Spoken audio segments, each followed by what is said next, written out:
Welcome to the Jewish Policy Center webinar series. I am Shoshana Bryan, Senior Director of the JPC and your host. The stories this week just keep getting worse as the details of the Hamas massacre in Israel are verified. As I said last week, this program can't keep up with the minute-to-minute news or even the hour-to-hour, day-to-day news. So our objective here is to provide a broader understanding so that when you watch the media, if you still watch the media, you get the reports and you have context into which to place them. Our guest today, David Weinberg, is the right person to talk about what's happening in Israel and also to talk about the Abraham Accords countries and Saudi Arabia, how they're responding both to the terror against Israel and Israel's response to that terror. I'm going to do the short form of our JPC commercial and then turn the floor over to David. The Jewish Policy Center is a 501c3 organization established in 1985 to provide perspectives and analyses of both foreign and domestic policies. You can find all of our work on our website, jewishpolicycenter.org. That's jewishpolicycenter.org. We support a strong American defense capability, close U.S.-Israel security cooperation, and missile defense. Most important today, we support the legitimacy and security of Israel against anyone who would deny them. And now more than ever, we support the efforts of the government of Israel and the IDF to defend the people of Israel and bring the perpetrators of the massacre and hostage-taking to justice. It's the right and the authority of the Israeli government to determine the parameters of its own defense. We do, as you know, sit slightly to the right of center. We advocate for small government, low taxes, free trade, fiscal responsibility, energy security, free speech, and intellectual diversity. It's a broad net that we throw, but at the center of all of our thinking really is Israel, and we come back to this time and time again. Our guest today is David Weinberg. Some of you have heard him before. He was with us in August. He is a government relations and foreign policy specialist in Israel, having made Aliyah from Canada in 1990. David is a senior fellow at Misgav, the Institute for National Security and Zionist Strategy, and a fellow at Habithonistim, Israel's Defense and Security Forum. He's a defense, diplomatic, political, and Jewish world columnist, for the Jerusalem Post and Israel Today. A prominent lecturer on public affairs, he has spoken in Israel, Canada, the US, and across Europe at synagogues, federations, advocacy forums, and universities. He's appeared everywhere in the media you would think he should, and some places you might not guess. He is quoted by a wide variety of international publications. David knows a lot about a lot of things, and we'll get to them. But one of the things that surprised me when we first met is that he is an accredited expert on Israeli and kosher wine, having studied enology at the London-based Wine and Spirit Education Trust, the world's leading institute for qualifying sommeliers. I bring this up because we need some normalcy in the world. There isn't a lot today. We need a little bit. So that's what David can bring us. David, if they don't ask you questions about that, I will. But for now, he's going to bring us up to date on some very, very important events that are happening in Israel and the context into which to place them. David Weinberg, the floor is yours. Thank you, Shoshana, and welcome to all listeners. I'll start with the personal, because this is a small country, and at times of both tribulation and rejoicing, it's personal.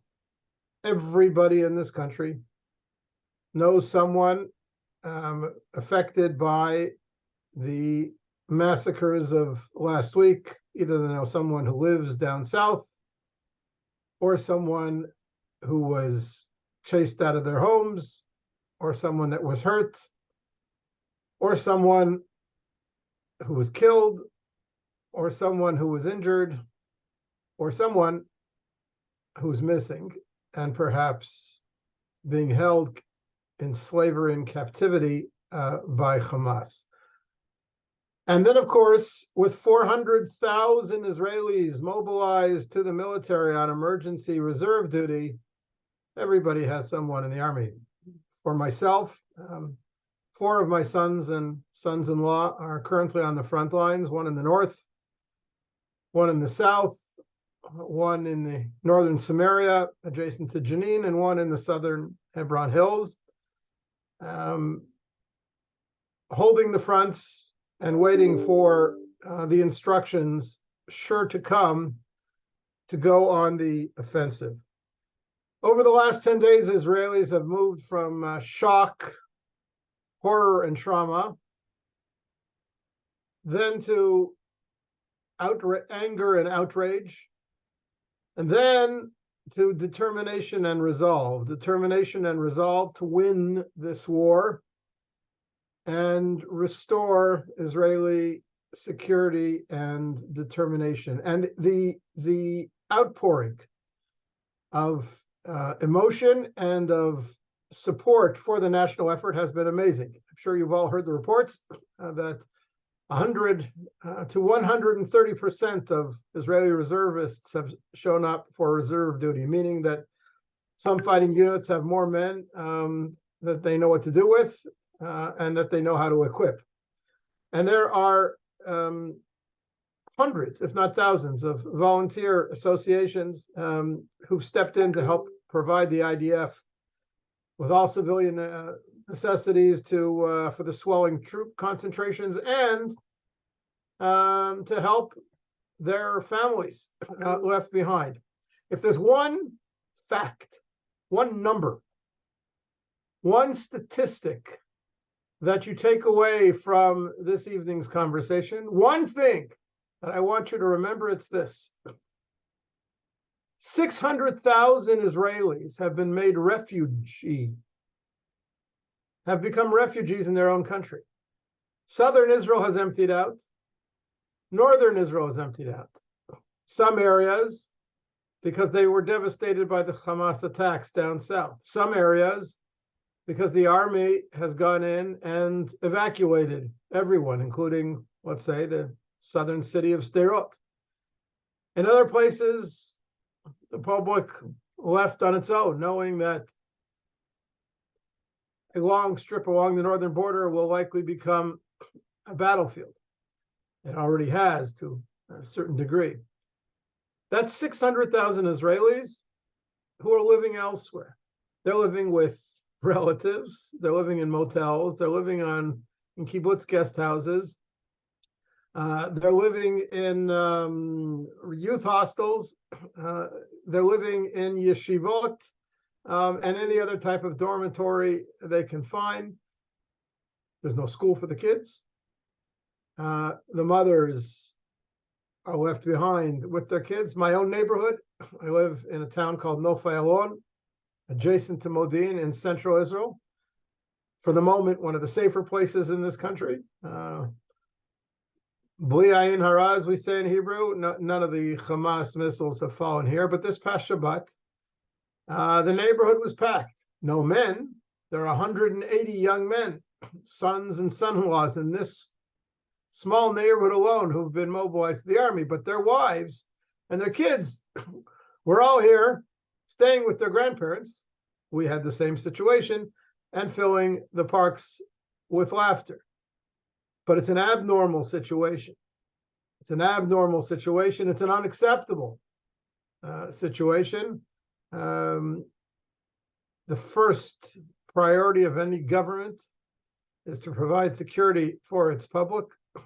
And this government now has the obligation to lead Israel in war, to restore both security for the Israeli public, and as you hinted at earlier, Shoshana, to restore Israel's deterrent posture.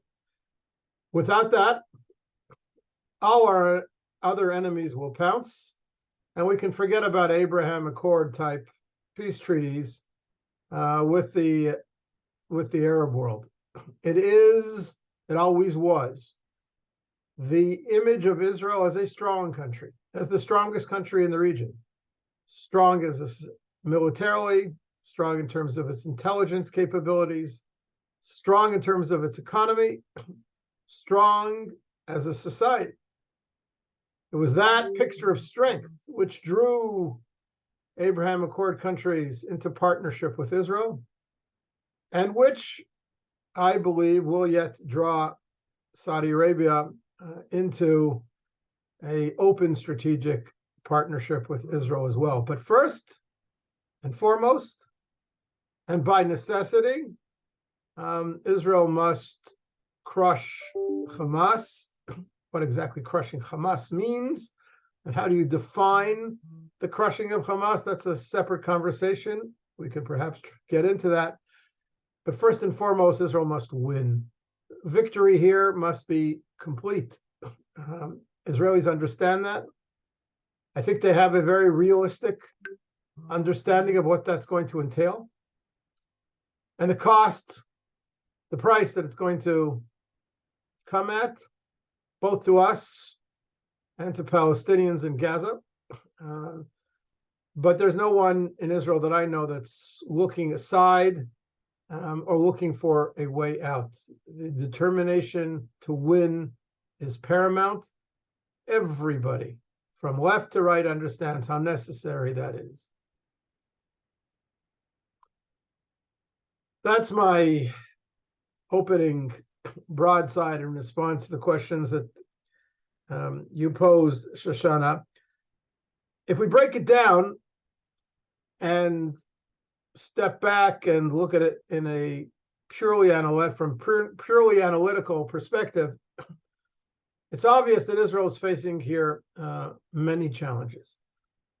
Perhaps the greatest of them all is the possibility, I feel the likelihood, of this becoming a two-front war, where as the Iranian-backed Hezbollah military, which sits in Lebanon, enters the fray, posing a significant challenge both to the Israeli military and to the Israeli home front.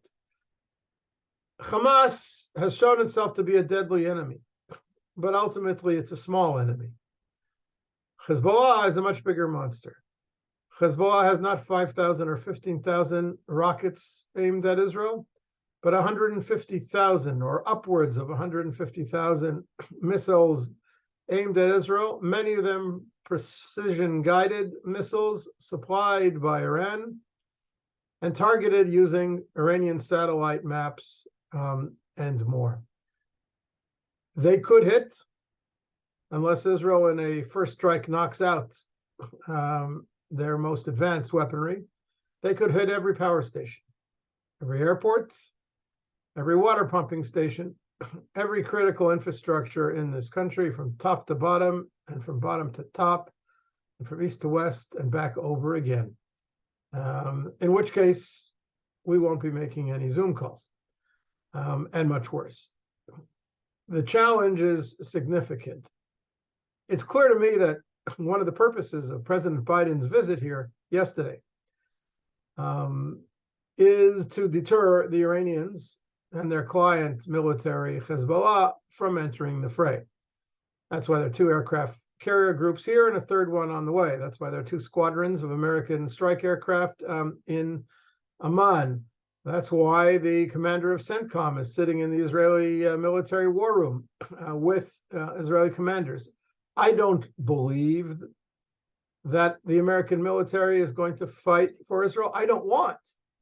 Israel does not want the American military to fight for Israel. Israel has never wanted that. But to the extent that the United States, the heft of the United States, or what's left of the heft of the United States, can deter or help deter Iran from expanding this conflict, that's a good thing. We all know that Iran has not been exactly afraid of the United States for several years running now. And in fact, the Iranians are massing troops now on the Iran-Iraq border, a way of threatening back at the United States, threatening the American troop presence, both in Iraq and in Gulf countries, as well as in eastern Syria, eastern Syria. So none of us know how this is going to play out. And as I said, I suspect that we're going to end up with a two-front war. Moreover, we all know that they're going to be bloody wars because the military assets of both Hamas and Hezbollah are deeply embedded in civilian population concentrations, purposefully so. That's true of Hezbollah, as well as the Hamas in Gaza, which inevitably will mean significant numbers of civilian casualties. As you all know, Israel has warned the public in northern and central Gaza to flee, to evacuate the areas that Israel is likely going to enter in a drive to crush Hamas. Reportedly, there are hundreds of thousands of Palestinians who have heeded that warning, but there are hundreds of thousands of others who either haven't heeded the warning or have been prevented from fleeing by Hamas itself. Israeli media has reported of Hamas units going neighborhood to neighborhood and confiscating everybody's car keys so that they can't drive away and flee to southern Gaza. So they saddle up on their donkeys, those who have them, and try to make the journey southward. But it does mean that we're in for a long ride. What I'm telling you is buckle up. This is not going to be a short military campaign, and it's not going to be a pretty military campaign. We had a small picture last night of the type of outroar and outrage that develops internationally whenever it seems that a civilian population concentration is hit. I'm referring, of course, to the explosion outside the Baptist hospital in Gaza City, which Hamas immediately published as a mass casualty event caused by an Israeli missile strike. It was neither a mass casualty event nor an Israeli missile strike, but that didn't stop the New York Times and almost every other publication from the world from nearly gleefully running banner headlines about the Israeli massacre in Gaza.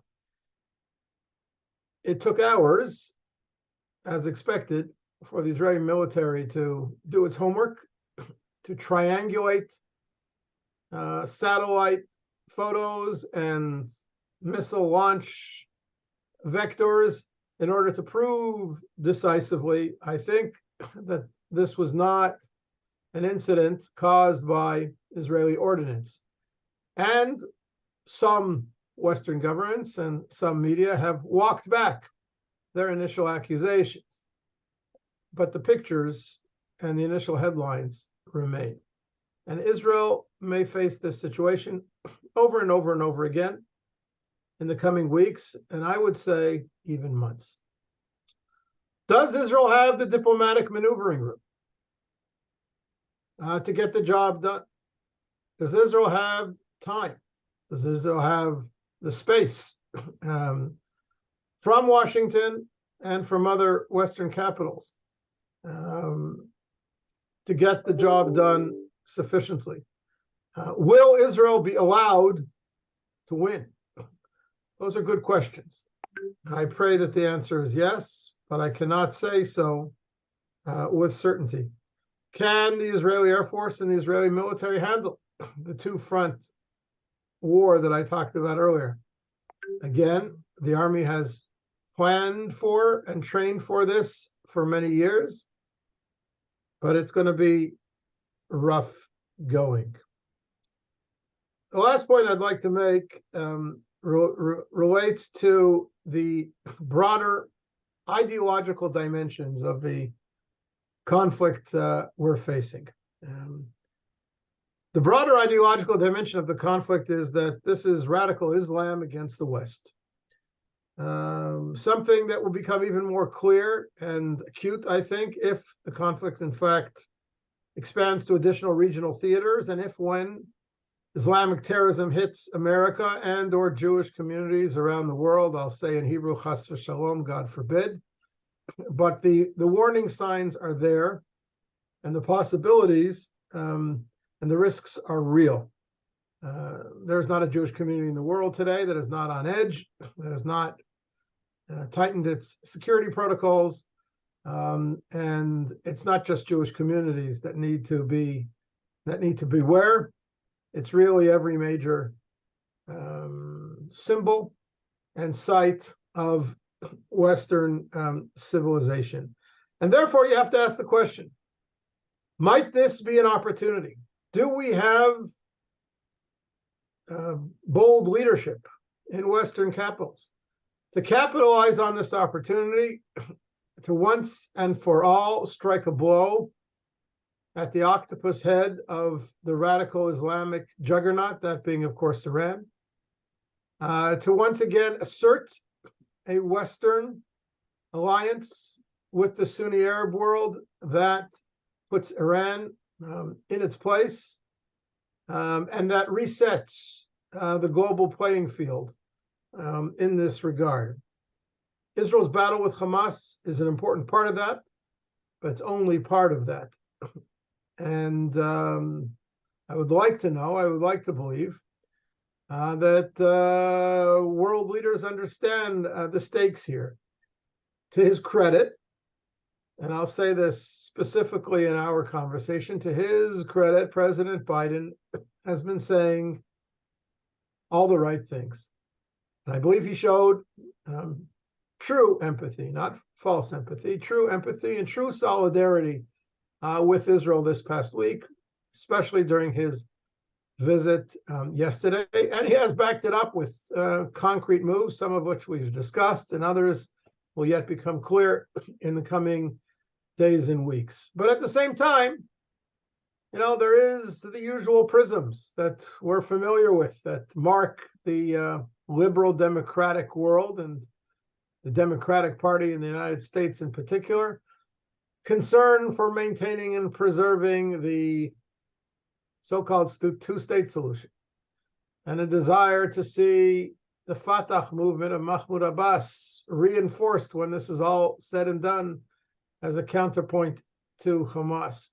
And what I fear will be a desire when this is all said and done, to once again cut some grand strategic deal with the Islamic Republic of Iran, not truly to confront and cut Iran down to size. So yes, I have concerns about, as I've had for a long time, about the long-term directions of policy coming from Washington. And even in this situation, which, as I say, could be the opportunity for a strategic overhaul, could be wasted if Washington falls back on stale paradigms when the fighting is done and over with. So those are my feelings. Those are my concerns. That's how I see the situation. It's a scary and infuriating time here in Israel. I haven't touched on the barbarity of the Hamas-led massacres. I think everybody on this call has probably been exposed to that, and it is disheartening and dispiriting and ultimately not good for the war spirit and determination that Israel needs to dwell on all that too much. It's bad enough as it is that every day there are more dead Israelis identified. This morning, body of a 6-year-old child was found burned to death in the attic of a home in Kibbutz Be'eri. He had been missing for the last 10 days. There are still Israelis missing, over 200 believed to be kidnapped into Gaza. There are hundreds more whose bodies have not yet been identified because they were so badly mutilated or burned. We have enough of those revelations every day that I don't want to dwell anymore on that in this call. What Israel is going to need in the coming weeks and months, as I said, is not only its own stamina and determination, but also the stamina and determination of Western leaders, and first and foremost, President Biden and his team in Washington, to stay the course, to see this through, to stomach the horrible pictures we're all going to see on our television screens, and know that there's a grand strategic purpose that is just and right and necessary in crushing Hamas. I don't know if you've enlightened us, made us feel better, made us feel worse, David, I'm not sure. But you have prompted a number of questions from our people. So let's go to that. You have a mixed bag view of President Biden's visit to Israel. I share that view. So the question from a listener is, how is President Biden's trip viewed by Israelis in general? What is the public attitude toward the president at the moment? Biden would win an election here in Israel if the election was held tomorrow. His remarks, his body language was powerful, and as I said, reflected what Israelis felt was genuine support and genuine understanding of the scope of the atrocities here, and the fact that the Jewish people and Jewish history cannot let this go by the wayside. Jews in Israel cannot be hit by Einsatzgruppen, the Nazi-like killing squads of Eastern Europe, which is what we saw on the Gaza border 10 days ago. The Jewish people cannot accept that. And I think Biden made it clear that he understood it. In fact, there are many commentators in Israel who are saying that the stirring rhetoric we heard from Biden yesterday was so much better than anything we've heard from Israeli leaders over the last 10 days. I don't want to go political here, but it's hard to be impressed with Israel's political, military, and intelligence leadership after what happened 10 days ago. There were many heroes. There were many courageous people who fought the terrorists down south, senior commanders who threw themselves into the fray. Great tales of heroism. But our political leadership, let's just say that Biden impressed us all. So I don't want to get too political either, but let me ask a sort of twofold political question.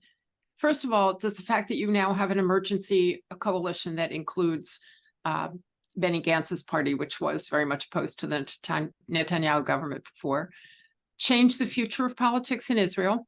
And marry that, if you would, with the thought that after the Yom Kippur War and after the Lebanon War, Israel had commissions of inquiry, which I think most people thought were serious commissions of inquiry, not trying to whitewash anybody or anything, and after which some prime ministers and other people in Israel had to resign. So the questions are, how's it going? Is there likely to be such a commission? And any chance that the government will collapse? Not in the middle of the war, I suppose, but any chance that the government will simply have to dissolve itself? So my answers are yes, yes, and yes. Yes, it's a good thing that two former IDF chiefs of staff, Benny Gantz and Gadi Eisenkot, have been added to the war cabinet. Again, this is not a national unity government. It's a inner war cabinet, which is added to the two senior figures from the opposition. Remember that the official opposition, Yair Lapid's Yesh Atid party, has refused to join the war cabinet, as has Avigdor Lieberman's party. It's a good thing because Israelis need to feel that the country's leadership is somewhat united going into war.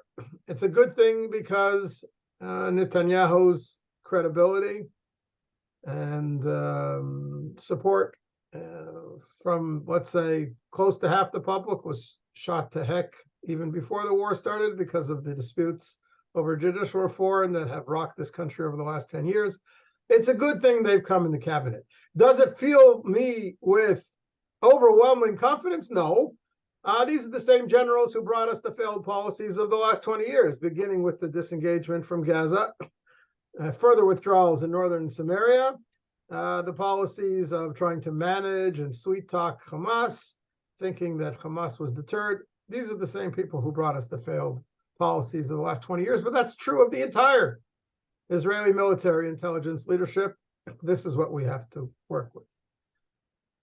The answer to question two is also yes, because there will be major commissions of investigation, like the Agranat Commission after the Yom Kippur War and the Winograd Commission after the Second Lebanon War.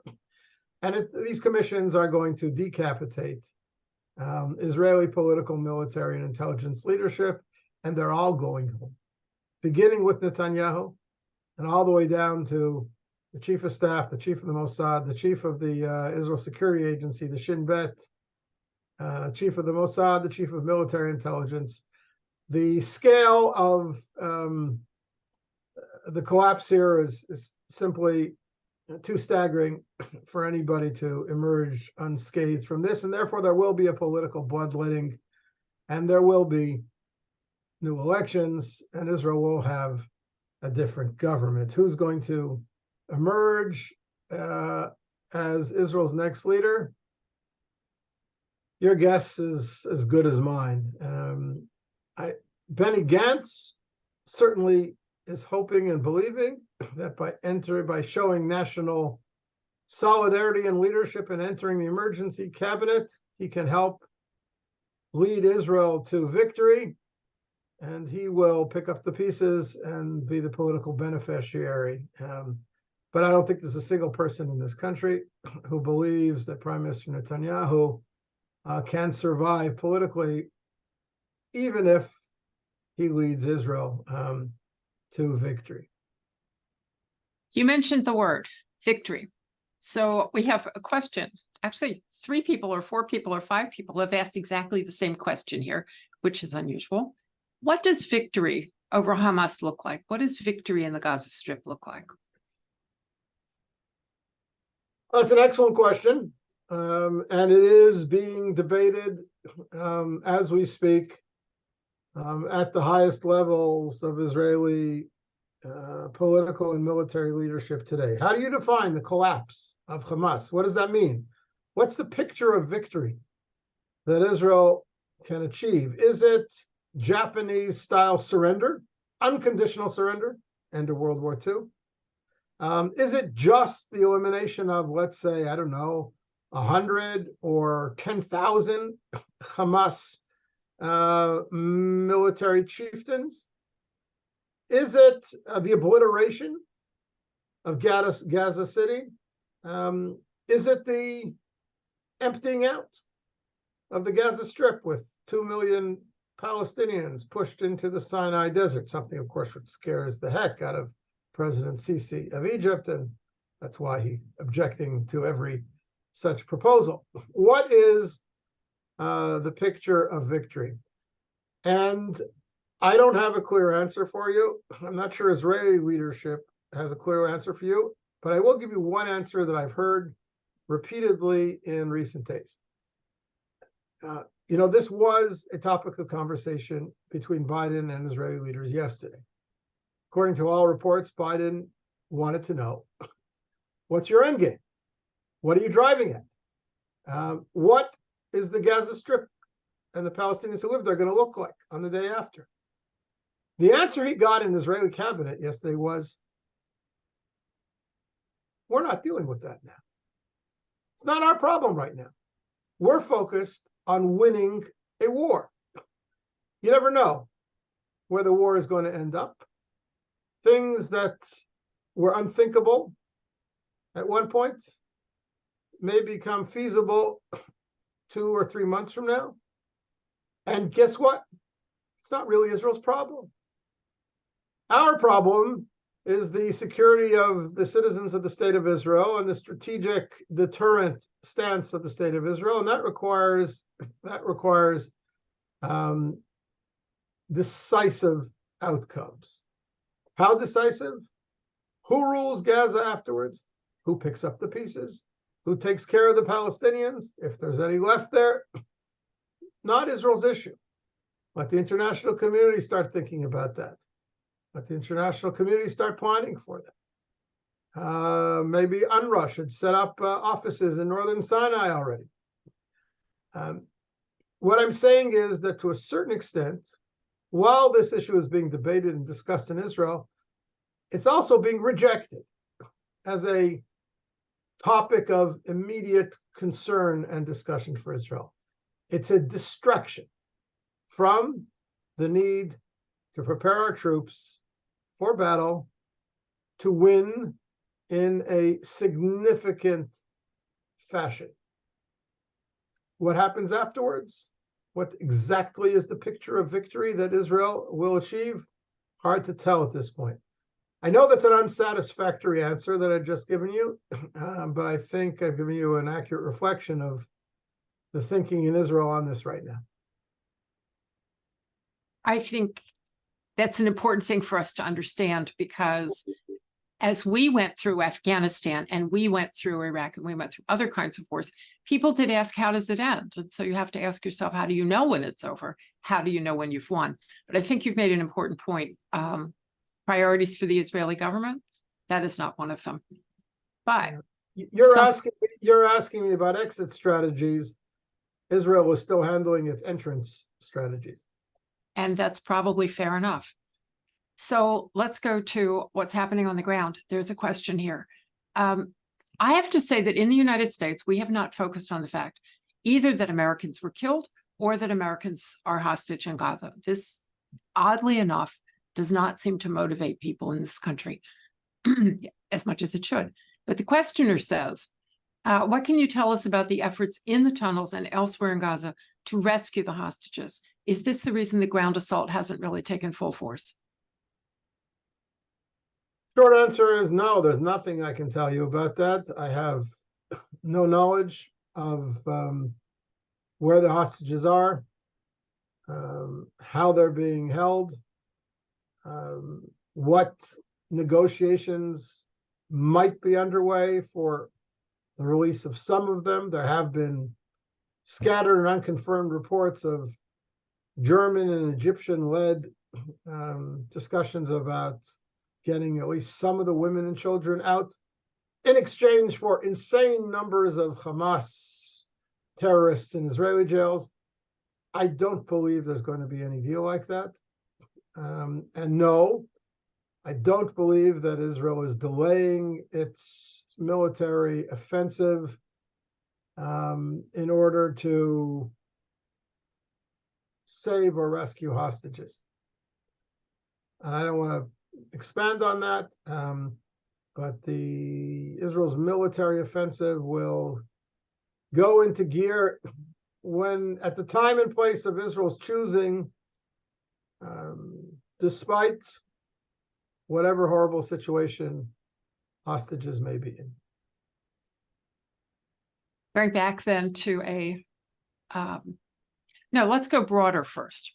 We've had someone ask about Israel's relations, not just with Saudi Arabia and the UAE. The Abraham Accords probably are on hold. Maybe the Saudis are on hold while they figure out who they want to be friends with and who they want to be enemies with. But you have Jordan and Egypt, and I'll leave off the PA for the moment, being extremely unhelpful right now. What's going on with Israel's relations with two countries with which it actually has peace treaties? Okay, first of all, I think it's important to know and recognize that the experts I know, and I know a few people who are true experts in this field, the experts I know say that on social media, in the Arab countries you've mentioned, there is an outpouring of sympathy and understanding for Israel. Sympathy and understanding for Israel, not just horror and shock at the extent of the Hamas massacres, but a true desire to see Hamas crushed. There's no love lost between the Sunni Arab countries you've mentioned and Hamas. Hamas is the Muslim Brotherhood. President Sisi's government overthrew a Muslim Brotherhood government in Egypt.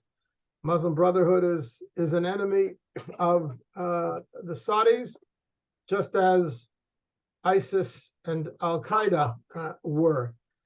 So there is significant segments of Arab public opinion that's actually on Israel's side in this war. Having said that, the response of Arab governments, all the governments you mentioned, has been disappointing. It's been the old, usual ritual condemnations of Israel and weak condemnations of the Hamas atrocities. And there may be a real threat to the stability of Israel's peace treaties with Egypt and Jordan, as well as its newer peace treaties with Bahrain, Morocco, and the UAE, because these countries are afraid. They're afraid of their street. They were strong enough and determined enough, and they had enough reason to determine that their strategic interests made aligning publicly with Israel worthwhile. At the same time, they are afraid of the anger of their own publics and find it difficult to stomach some of the scenes they've already seen and the scenes they will yet see much more of destruction and devastation in Gaza. So Israel has a big job to do in keeping its relationship strong and on the conversation ongoing with these countries. I hope that calm and clear-minded thinking will prevail, but it's definitely a concern, especially if, as I said, this becomes a two-front war and a lengthy one. At the end of the day, does Iran, or not Iran, do the mullahs have to go in order to have a peaceful region? Is the ultimate problem here the fact that Tehran does what Tehran does and supports financially and militarily who it supports? In my mind, absolutely, yes, absolutely correct. The grand shadow hanging over this region for a long time now has been Iranian hegemonic ambitions. Its terroristic tentacles that reach deep into Africa, as well as across the Middle East and into Asia, and of course its nuclear bomb program. That has been the case for many years. There was a time when there was reason to believe that a determined Western stand, including crippling sanctions on Iran, could turn things around, could bring about if not a change of heart, among the ideological mullahs of Tehran, then at least an understanding that they had to pull back. That hasn't been the case for several years now. I don't think the Iranians are truly afraid of the West. They may be rational actors, but they're also viciously rational actors, and they feel they're on the rampage and on a successful rampage.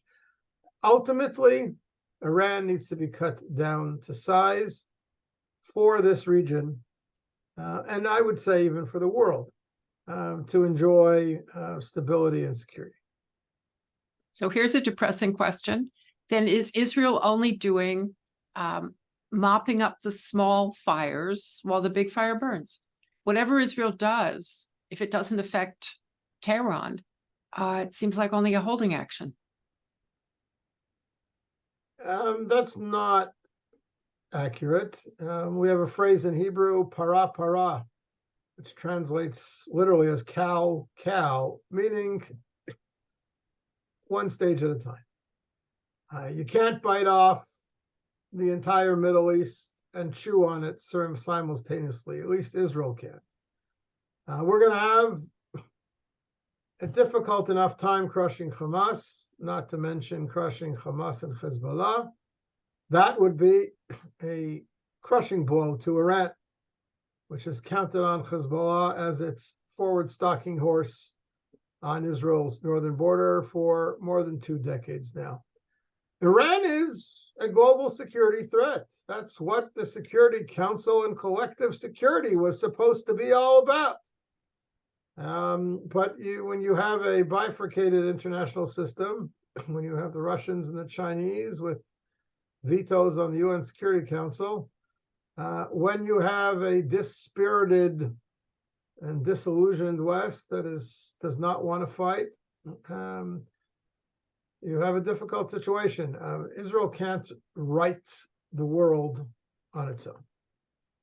That's true. And I guess this is the place to mention that the UN embargo on Iran selling ballistic missiles and ballistic missile technology expired this week, and no one was willing to step in and stop it. And the United States didn't say anything either. So, yeah, I just wanted to throw that in there. Let me give you a last question before we do a wrap up. Listener asks, Israeli Arabs. There have been some heroic, truly heroic Israeli Arab citizens of Israel working these last 2 weeks. In general, where do you think the Israeli Arab population stands? So up to about maybe 3 years ago, I was an optimist. All indicators about the Israeli Arab community were positive. They were integrating more in Israeli society, introducing more Hebrew language studies in their schools, better numbers of matriculation, going to university, advancing socioeconomically, and even becoming proud citizens of Israel, not just second-class citizens of Israel. But at the same time, apparently, burrowing beneath the surface were the winds of radical Islam, which we now see in the rapid growth of the Islamic movement in Israel. There are two separate movements, the southern movement and the northern movement. We see it in their rabble-rousing and dangerous activities in and around Jerusalem, especially on the Temple Mount. And most shockingly, we saw it during the last round of conflict in Gaza, when Israeli Arabs, hundreds of thousands of them, took to the streets to riot in support of Hamas and to impede the activities of Israeli security forces. There is a real concern that in a two-front war situation, with Israeli troops needing clear access routes to the southern and northern fronts, Israeli Arabs could take to the streets in violence to block critical arteries in this country. And in fact, the army is ready to deploy forces inside Israel to push back at that if it develops. So it's a matter of real concern. So, David, we've sort of come to the end of our program. And I always try to end on an up note. I ask people for a positive response to my last question, which I'm about to give to you. Last week, I couldn't do it. Last week, I could not ask my speaker for a positive response because I didn't think I'd get one.